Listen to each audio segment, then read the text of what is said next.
kalau saya punya 100 mobil, ya, kalau saya insurankan, itu setiap tahun 2 mobil saya akan hilang. Kalau saya tidak insurankan, masa tiap tahun 2 mobil saya hilang?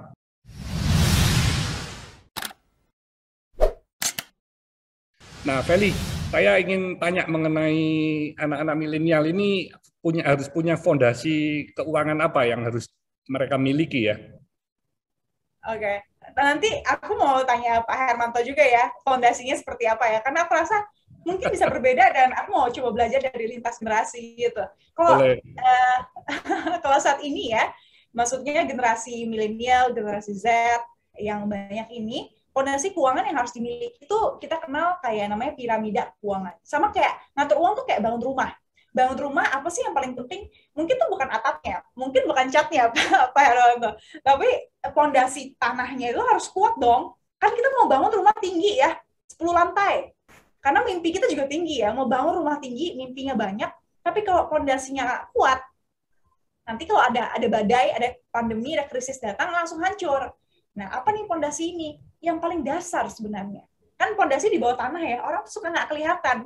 Padahal itu yang paling penting dalam membangun rumah, dalam mengatur uang. Ya. Pondasinya itu kalau dalam mengatur uang tuh pastilah yang pertama dana darurat gitu ya. Itu kalau krisis kemarin kita udah nyadar banget ya pentingnya dana darurat. Kalau misalnya ada kondisi darurat, sakit lah, laptopnya rusak, bannya bocor, kacamatanya hancur, ada yang masuk rumah sakit, dana darurat.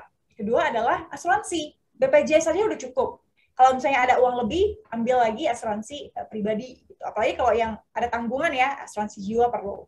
Nah, sama make sure ini utang ya. Utangnya itu, kalau utang KPR mungkin nggak apa-apa, as long as cicilannya masuk. Tapi kalau yang konsumtif, pay letter, e-commerce, pinjol-pinjol gitu, kalau bisa jangan deh, dihindari banget. Jadi dana darurat, asuransi, utang, nggak ada investasi di sini. Karena emang fondasinya tuh nggak, investasi tuh ini kayak nggak wajib sebenarnya. Nggak ada orang yang meninggal karena dia nggak investasi, nggak ada. Jadi nggak investasi tuh nggak apa-apa. Cuma kita harus tahu nih konsekuensinya. Kalau nggak investasi, nggak pernah bikin uang kerja untuk kita nih, Pak Arwanto. Ya, konsekuensinya kita harus kerja untuk uang seumur hidup, itu aja. Nggak wajib, tapi kalau tidak dilakukan, ada konsekuensinya, which is bekerja seumur hidup. Itu kalau misalnya generasi kita sih, Pak Hermanto. Kalau dari Pak Hermanto gimana? Nah, kalau generasi saya, fondasi itu adalah apa ya? Simpanan kita untuk menghadapi situasi apapun itu kita harus siap. Jadi memang seperti yang tadi di awal kan Feli ngomong tuh, kalau sudah punya simpanan 100, baru sisanya untuk bisnis, untuk investasi dan lain-lain. Jadi menurut saya waktu saya remaja, waktu saya masih muda pun juga saya selalu punya simpanan ya, bisa berupa emas, bisa berupa deposito, sehingga waktu saya itu berbisnis, itu fokus di bisnisnya ya. Jadi tidak memikirkan hal-hal yang lain, bahkan asuransi itu pun waktu saya ya, saya tidak ada asuransi. Jadi memang saya merasa apapun yang terjadi, uang saya itu cukup untuk menangani segala kemungkinan yang terjelek. Karena bagi saya ya, insurance itu perusahaan yang untungnya sangat besar. Iya. Jadi saya itu jarang mau berinsurance. Tapi ini memang tidak berlaku untuk semua orang ya. Saya sering mengilustrasikan, kalau saya punya 100 mobil, ya, kalau saya insurankan, itu setiap tahun 2 mobil saya akan hilang. Kalau saya tidak insurankan, masa tiap tahun 2 mobil saya hilang? Nah, itu hitungan saya ya. Jadi memang tidak bisa dipakai untuk banyak orang, tapi saya punya prinsip seperti itu. Jadi kalau memang tidak benar-benar itu diperlukan, misalnya untuk kredit suatu perusahaan, itu kan pasti mereka meminta insurance. Jadi itu pasti ada itu insurance ya. Tapi kalau kendaraan itu biasanya saya akan memilih-milih. Oke, di antara 100 kendaraan tadi yang berisiko di mana? Wah Pak, ini tempat ini berapa itu total? Ada 5 tempat, ya udah oke, 5 itu aja insurance kan, yang 95 nggak usah. Nah itu tapi prinsip saya ya, tidak bisa kalau misalnya cuma punya 1 mobil atau 2 mobil, ya berarti cara berpikirnya harus berbeda. Nah saya sendiri dengan usaha yang semakin meningkat, ya itu tentu fondasi harus terus ditingkatkan, disesuaikan. Jadi fondasi itu juga tetap harus bisa membackup apapun yang kita lakukan kalau terjadi kegagalan. Jadi saya sangat disiplin ya untuk menjaga antara penghasilan dan pengeluaran. Jadi saya bukan termasuk orang yang suka gaya, meskipun waktu masih muda sampai sekarang ya. Jadi contoh kalau sekarang misalnya saya naik pesawat, naiknya pesawat budget, naik apapun, naik bus, naik apa, saya nggak ada masalah saya. Saya tidak ada merasa, saya harusnya naiknya kan yang first class, saya harus pakai ini, enggak. Makan saya juga makan yang di bawah, makan di food court di mana saya juga nggak apa-apa saya. Jadi bagi saya itu bukan sesuatu yang harus dihindari. Saya malah membaur kan, malah senang ya bisa ngelihat begitu banyak orang ya. Saya makan dengan karyawan juga sering. Jadi bagi saya gaya hidup itu jangan ditingkatkan mengikuti pertumbuhan bisnis yang kita jalankan. Karena kalau itu ngikutin, kalau bisnisnya itu turun, nah itu bahaya tuh. Karena pengeluarannya itu sudah terlanjur besar. Kalau bisnisnya turun, nah itu banyak orang yang akhirnya kesulitan keuangan, terus minjem mungkin juga di black market yang bunganya enggak karu-karuan, ya tambah cepat lah matinya kan. Nah kalau tadi Feli ada nyinggung ya, kita punya passive income supaya tidak kerja seumur hidup ya. Kalau saya ini sudah mencanangkan saya akan bekerja seumur hidup sampai saya dipanggil oleh Yang Maha Kuasa. Karena bagi saya, bekerja itu fun, bekerja itu enjoy, bekerja itu saya bisa membuat begitu banyak karyawan saya juga happy ya. Itu kan senang ya, semuanya happy ya. Kenapa kok saya mesti berhenti gitu? Karena kalau saya berhenti ya berarti saya habis kan. Jadi saya sekarang menyiapkan foundation, saya menyiapkan sekolah gratis. Nah itu nanti saya tetap akan bekerja di sana kan. Setelah di main bisnis mungkin saya berkurang ya, tapi kegiatan-kegiatan saya di sana itu ibaratnya juga saya tetap harus berkarya. Bagaimana satu sekolah bisa menjadi dua sekolah nanti bisa menjadi 5 jadi 10 jadi 20 kan tetap mindsetnya itu mindset seorang entrepreneur ya. Jadi saya nggak mau untuk pensiun terus nggak ngelakuin apa-apa, cuma makan tidur, jalan-jalan. Saya sekarang bisa jalan-jalan, saya mau makan enak juga bisa, saya mau tidur yang mau berapa jam juga bisa. Kan enjoy aja kan hidup ini kan. Jadi tidak harus dibatasin dengan umur berapa harus pensiun, nggak ada. Saya nggak ada.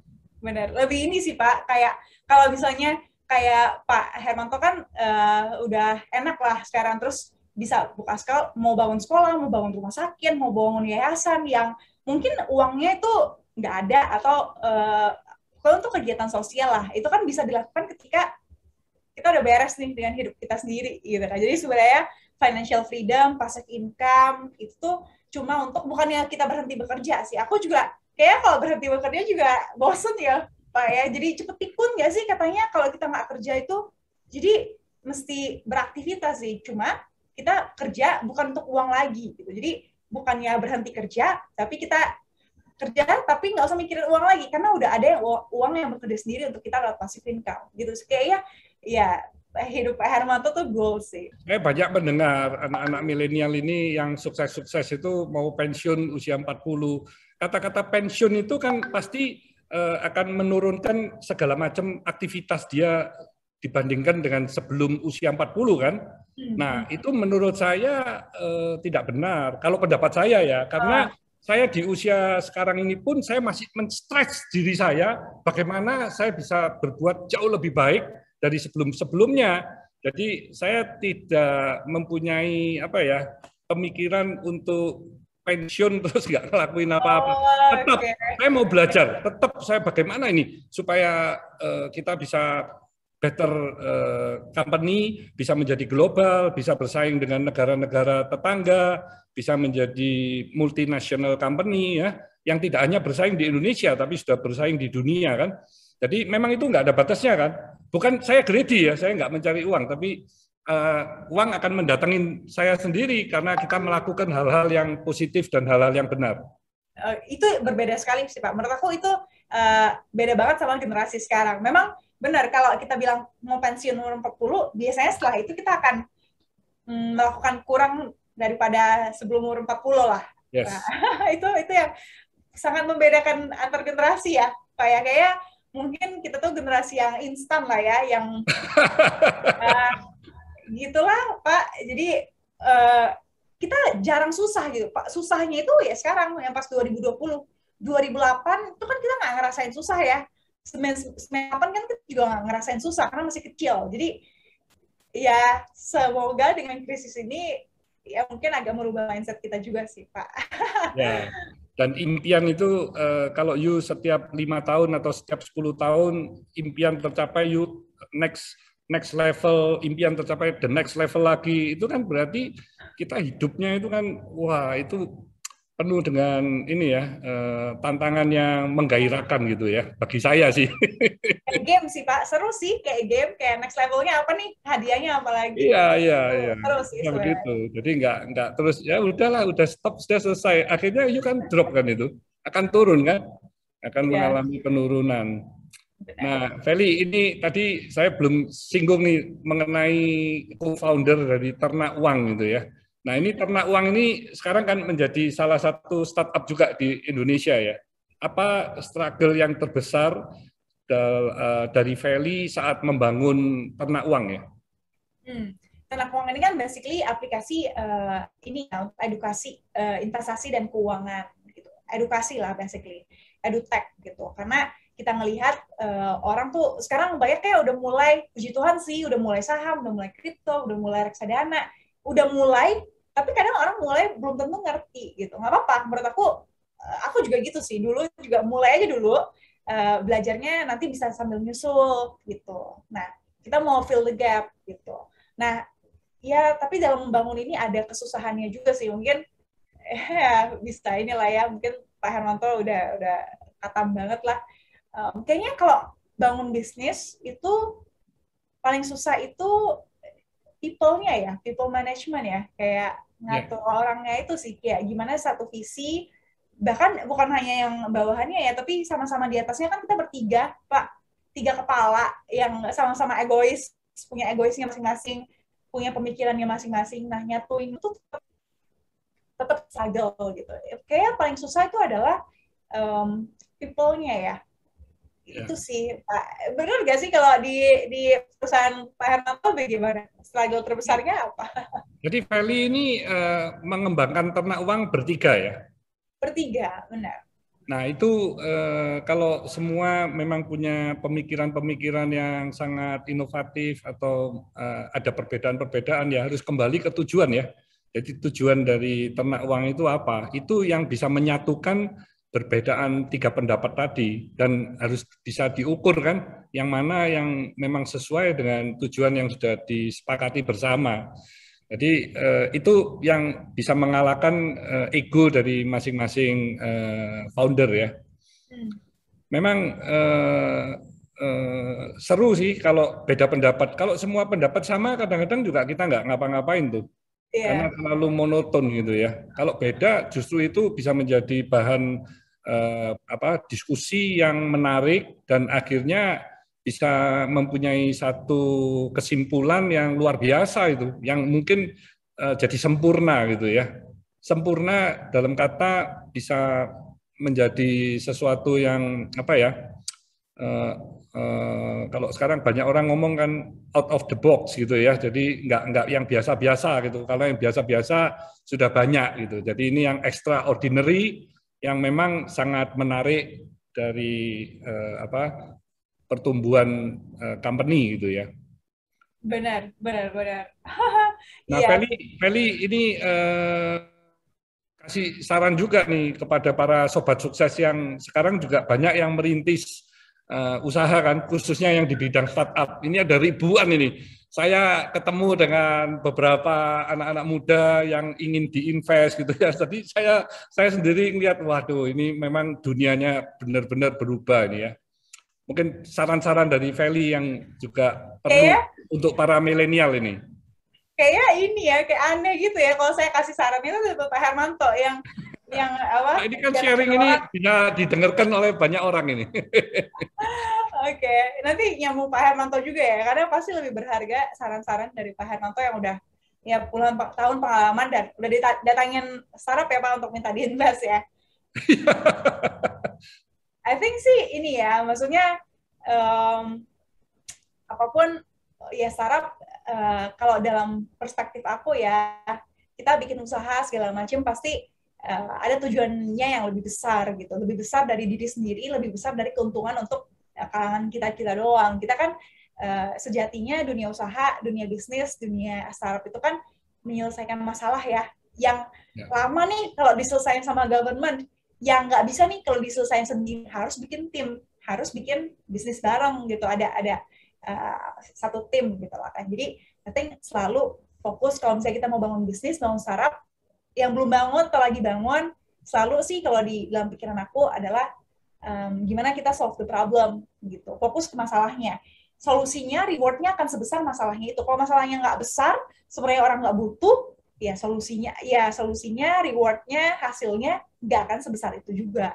Jadi I think fokus ke masalah yang mau kita solve gitu sih. Apa dulu masalahnya, identify, baru comes with solution. Orang kan suka ini juga ya, udah pokoknya ini Pak idenya, belum tentu itu ada masalahnya gitu. Jadi I think fokus ke identify dulu masalahnya apa and come with solution. Udah pasti kita bisnis kan ini datang untuk kasih solusi ya, untuk masalah yang benar-benar ada dan dibutuhkan. Gitu sih Pak kalau menurut aku ya. Kalau Pak Herman kalau untuk Feli apa saja ya soft skill dan hard skill yang dibutuhkan oleh seorang startup baru itu? Soft skill dan hard skill, I think kalau kita tuh memisahkannya menjadi, kalau di kita ya adalah tech, produk sama marketing ya. Mungkin tech, produk sama marketing, tech, produk sama marketing. Jadi 3 hal itu tuh penting menurut kita. Kayak pertama mungkin dari produknya dulu ya. Kayak produknya tuh harus bagus. Jadi kalau produk jelek, jago jualan pun nggak akan sustainable. Jadi kita mesti make sure produknya tuh bagus dulu.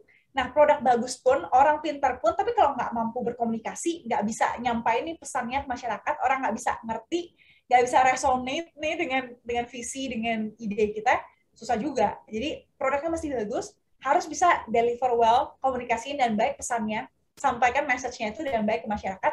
Dan ketiga adalah make sure ini bisa scalable gitu, kayak bisa berkembang dengan atau tanpa kita gitu. Kalau bisa ya autopilot, dan dia maksudnya inilah bisa menjangkau lebih luas tanpa cost-nya juga ikut naik gitu, scalable. Mungkin itu kali ya Pak kalau dari aku yang pengalamannya sangat sedikit. Ya.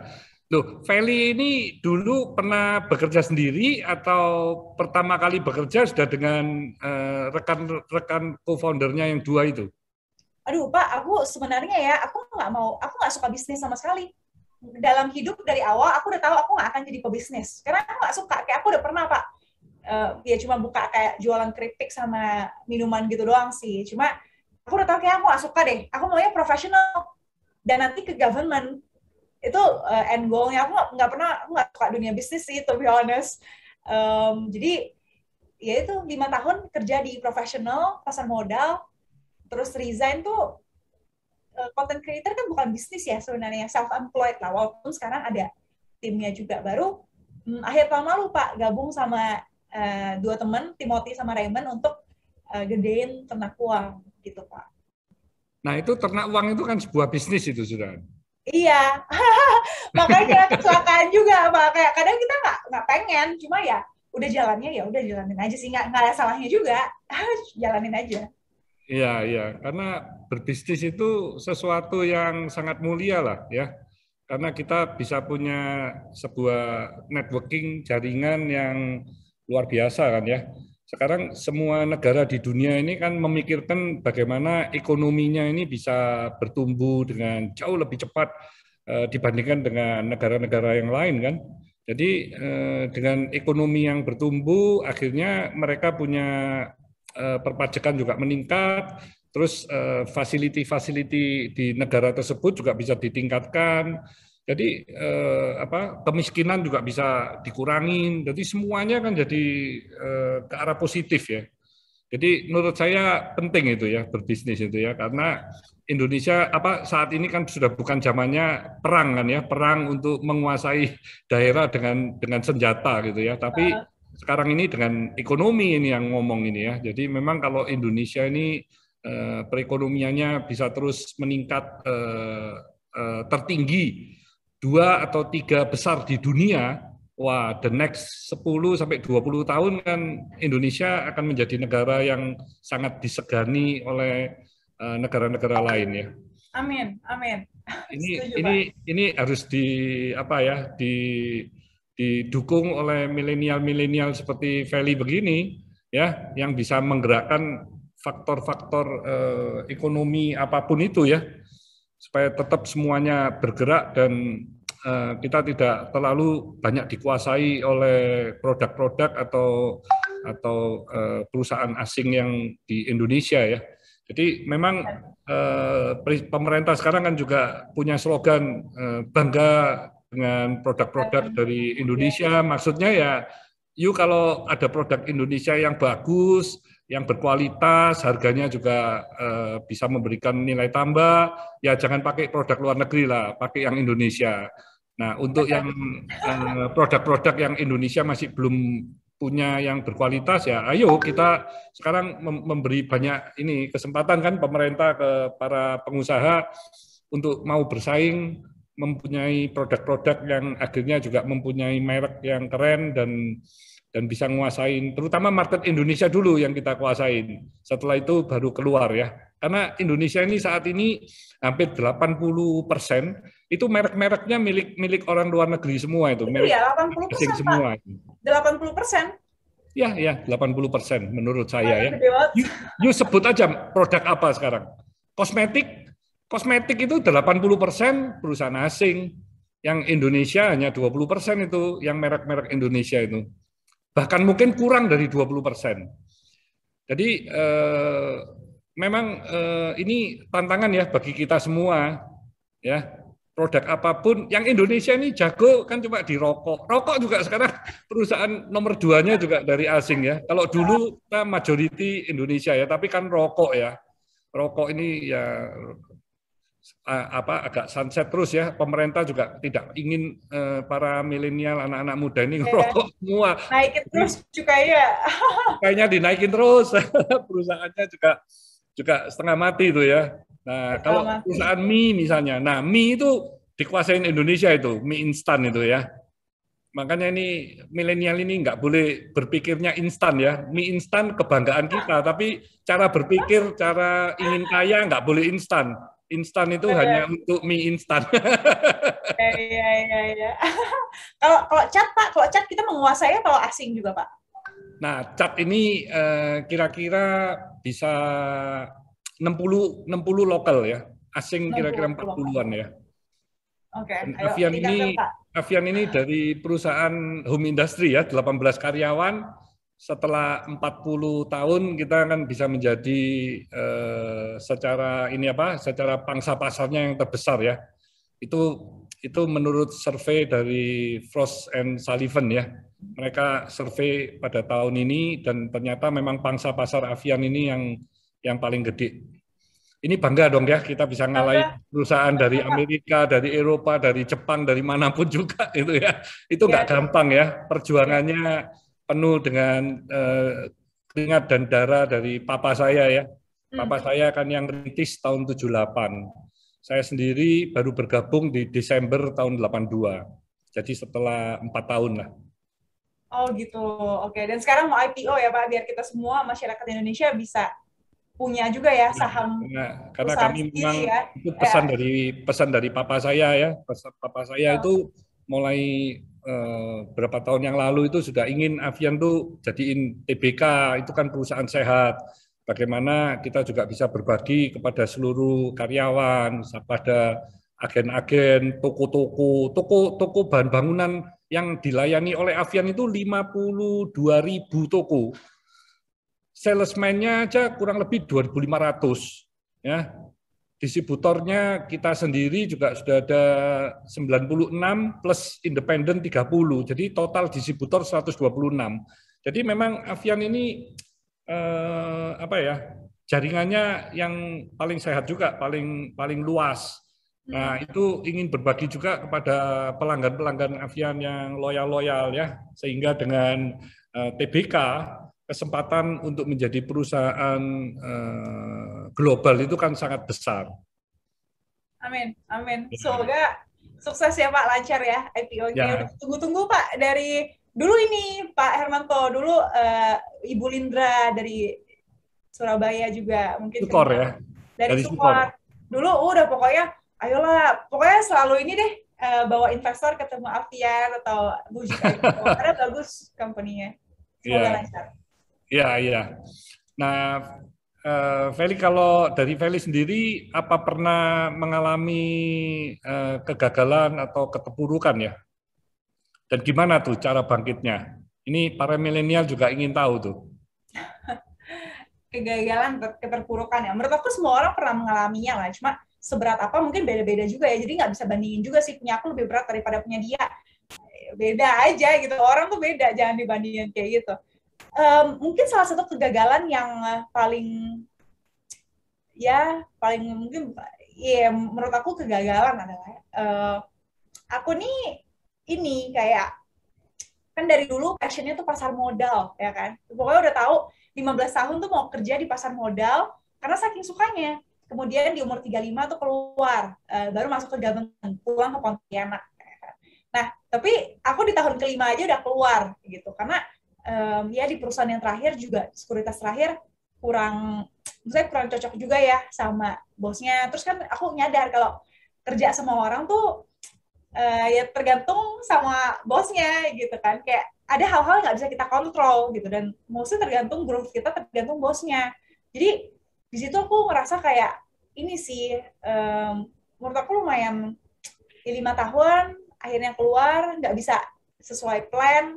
Terus juga 3 tahun terakhir di perusahaan terakhir juga agak in a way menghabiskan waktu ya, itu sangat tidak bertumbuh. Makanya 1 miliar pertama pun setelah aku keluar dari situ gitu. Dan ya akhirnya setelah itu semuanya menggulung gitu kan. Jadi aku kadang ngerasa ya habisin waktu aja 3 tahun. Tapi pasti ada yang dipelajari lah. Cuma ya. Itu sih Pak Hermanto mungkin ya. Ya, saya setuju lah ya, kegagalan di setiap orang itu pasti juga tidak sama, dan saya sendiri mungkin sering gagal, tapi saya tidak merasakan itu sebuah kegagalan karena saya terus berusaha untuk memperbaiki dan saya tidak berhenti. Jadi istilah bagi saya itu kalau usaha apapun yang saya dirikan itu gagal, itu artinya mengalami kerugian sampai terpuruk, sampai nggak bisa bangkit. Sebelum itu saya tutup, tapi masih tetap saya kembangkan lagi sampai akhirnya berhasil. Itu kan orang ngelihatnya dari keberhasilan ya. Padahal itu kalau saya sudah give up ya itu sudah tutup itu ya. Banyak perusahaan saya sebelumnya juga begitu ya. Kadang kalau memang memulai usaha itu kan tidak bisa mulus-mulus sesuai bisnis plan ya. Dan Feli ini tadi terlihat pernah bekerja di perusahaan sebagai employee dan sekarang sudah menjadi self employer ya, menjadi you bekerja sendiri, kelihatan lebih enjoy gitu ya. Sesungguhnya kalau pendapat saya itu orang mau menjadi employee maupun employer maupun profesional atau apapun itu ya, itu sesungguhnya kalau bisa mengoptimalkan itu semuanya ada plus poinnya gitu.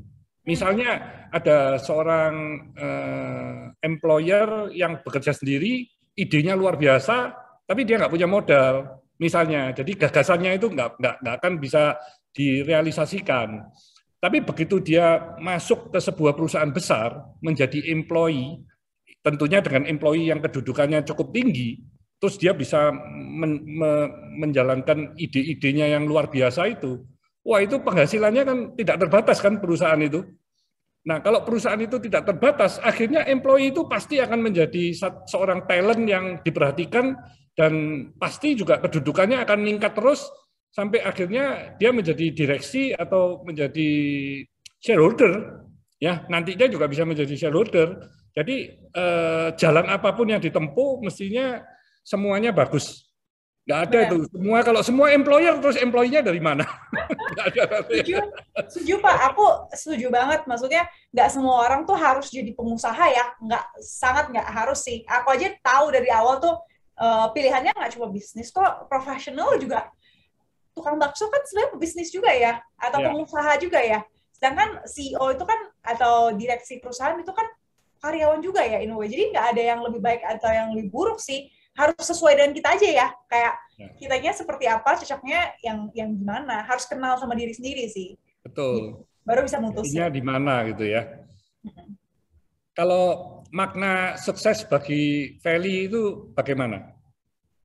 Aduh, kalau ditanya itu sama Pak Herman tuh kayak aneh gitu ya sebenarnya. Sukses aja tuh kayak baru, aduh, nggak sampai sukses. Ini banyak sekali kan ya orang-orang mempunyai pemikiran tentang sukses itu kan berbeda-beda.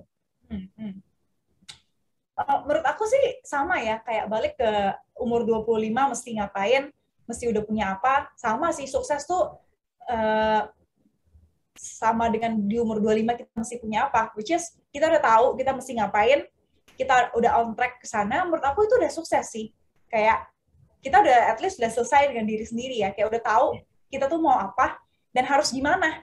Ya, soal hasil mungkin itu banyak faktor-faktor yang kita nggak bisa kontrol juga ya. Yang penting sukses itu ketika kita udah tahu kita mesti ngapain dalam hidup dan kita udah tahu caranya.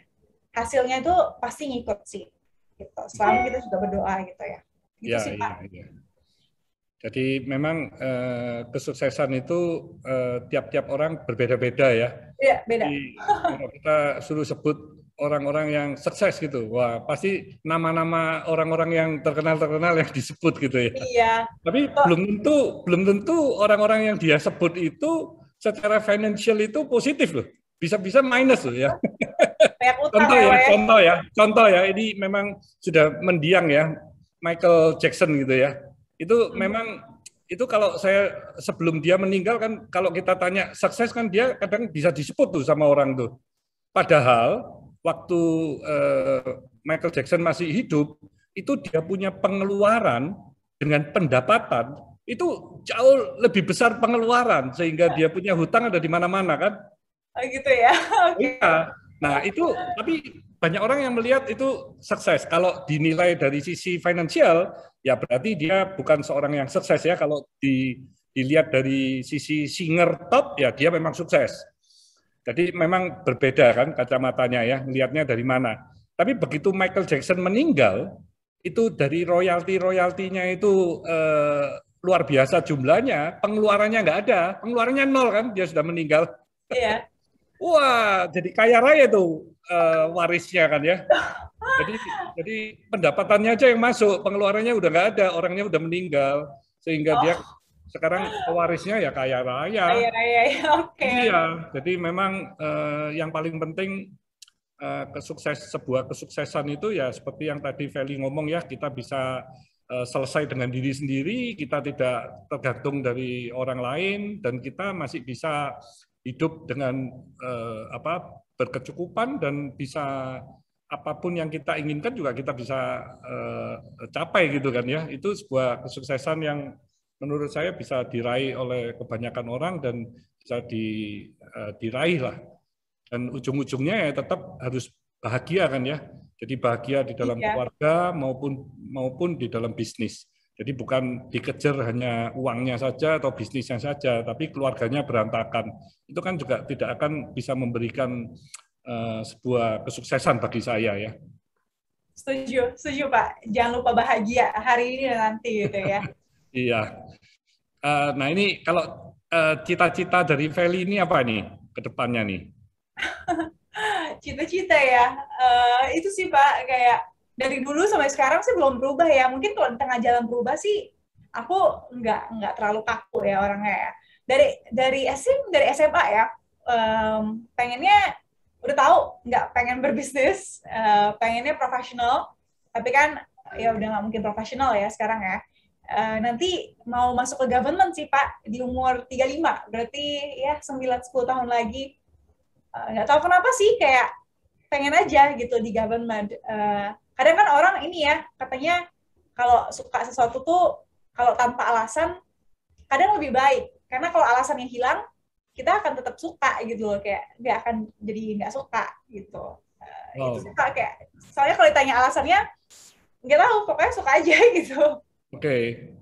Ini berarti mimpinya Feli sangat besar nih ya. Jadi 10 tahun lagi ingin masuk di government, ya tentunya masuk di government sebagai Menteri Keuangan atau Gubernur BI gitu ya.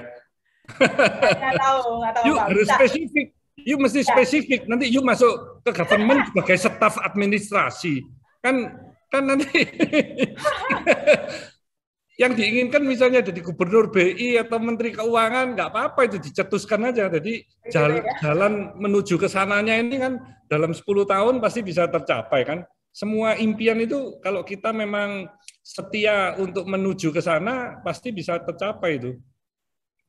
Amin. Lebih ke balik ke Pontianak sih Pak. Tapi kalau misalnya menteri keuangan juga ya puji Tuhan. Cuma sampai saat ini bangunnya dari daerah sih. Kayak mungkin wali kota Pontianak atau gubernur Kalimantan Barat ya. Saya pernah dikirimin video WhatsApp wali kota Singkawang lagi menyanyi itu kan, suaranya enak sekali itu. Jauh banget Ibu Cuimi ya, aku lupa. Ya betul. Ya terkenal banget beliau, iyalah seru lah orangnya. Ya itu Feli ingin jadi sosok seperti beliau ya, jadi mau jadi wali kota, gubernur, atau bahkan menteri keuangan ya. Amin Pak. Biasa. Nah ini waktunya ini sudah hampir 1 jam ini ya, jadi nggak terasa nih ya. Mungkin dari Feli bisa memberikan ini pesan-pesan singkat untuk anak milenial, generasi Z zaman now ini. Silakan Feli. Oke. Mungkin pesan singkatnya tuh ini kali ya. Kan kita ini ya anak muda tuh ya biasanya masih belum punya tanggungan lah, masih belum banyak yang dipikirkan. Jadi make sure di usia muda ini kita coba semua yang kita mau coba gitu, explore sebanyak hal mungkin gitu. Untuk tahu kita tuh sukses itu, kalau menurut aku kita tahu kita mesti ngapain ya. Kita tahu passion, kita tahu calling kita, dan untuk kita bisa tahu ya kita mesti coba gitu. Nggak bisa kayaknya gue suka government, udah gitu aja, nggak bisa. Kita harus coba gitu, kayak ngelihat, coba, tanya sama orang, ngerasain, benar-benar mulai. Mau coba bisnis, ya mulai aja bisnis kecil-kecilan, nggak usah mikir terlalu banyak. So I think anak muda maksimalin waktu kita, stage of life kita tuh untuk coba sebanyak hal. Kalau kata ini ya Mbak Najwa Shihab tuh, habisin jatah kegagalannya sekarang gitu. Mumpung kalau gagal tuh masih murah lah. Nggak ada keluarga yang ditanggung, nggak ada kerugian yang terlalu besar. Habisin jatah kegagalan. Nanti sisa kesuksesan ya Pak ya. Kayak Pak Herwanto.